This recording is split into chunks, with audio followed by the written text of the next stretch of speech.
ও ও কি ঠান্ডা পড়ছে গো। এই বৌমা, হ্যাঁ মা, রান্নার সময় হয়ে গেছে, 3টা বাজে, তুমি এখনো কেন রান্না করো না? যাও গিয়ে রান্না করো। আম্মা আপনি কি যে করেন, যেই ঠান্ডা পানি, এই পানি ধরে কিভাবে থালা বাসন ধুবো, কিভাবে রান্না করবো? আম্মা আমি আজকে পারবো না আম্মা, আম্মা অনেক ঠান্ডা পড়ছে আম্মা, আমি পারবো না। আম্মা একটা কাজ করেন, আপনি ছেলের একটু ফোন করে খাবার বাইরের থেকে অর্ডার করে দিতে বলেন, খাবার চলে আসবে আম্মা। আম্মা আমি পারবো না আম্মা, প্লিজ আম্মা আমি পারবো না, আপনি একটু খাবার অর্ডার করেন প্লিজ দয়া করে। থেকে খাবার অর্ডার করো তো অনেক টাকা। এ আম্মা আপনি কি বিড়বিড় করে এটি কি বলেন আপনি? আর বলো না বৌমা, পাশের বাড়ির ভাবির কথা বলতেছে। কি বলছে? বলছে যে এই যে আপনার বৌমা দিন দিন মোটা হয়ে গেছে, একটু বাইরে খাবার খাইতে হবে কম বলে। আচ্ছা ওইটা কিছু না, আমি বললাম যে ওইটা কিছু না, শুধু একটু বাইরের খাবার খাইতে খাইতে হেলদি হয়ে গেছে, আর কিছু না।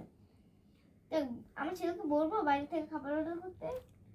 না আম্মা আপনি বললেন না, থাক আমি রান্না করি। আর দাও না, আমি বলে অর্ডার করতে। না আম্মা ঠিক আছে আমি রান্না আরে করতেছি। বসো বসো, তুমি শো। না না না আম্মা ঠিক আছে আমি রান্না করতেছি। আর আপনার ছেলেকে কখনো বলবেন না যেন এই খাবার অর্ডার করতে বলবেন না। আর আমি যদি খেতেও চাই বাইরের খাবার, আপনি কোনো সময় আমার জন্য বাইরের খাবার আনবেন না, ঠিক আছে আম্মা? আমার কষ্ট হলো, আমি রান্না করে নিয়ে আসতেছি আম্মা, তাড়াতাড়ি করে নিয়ে আসতেছি।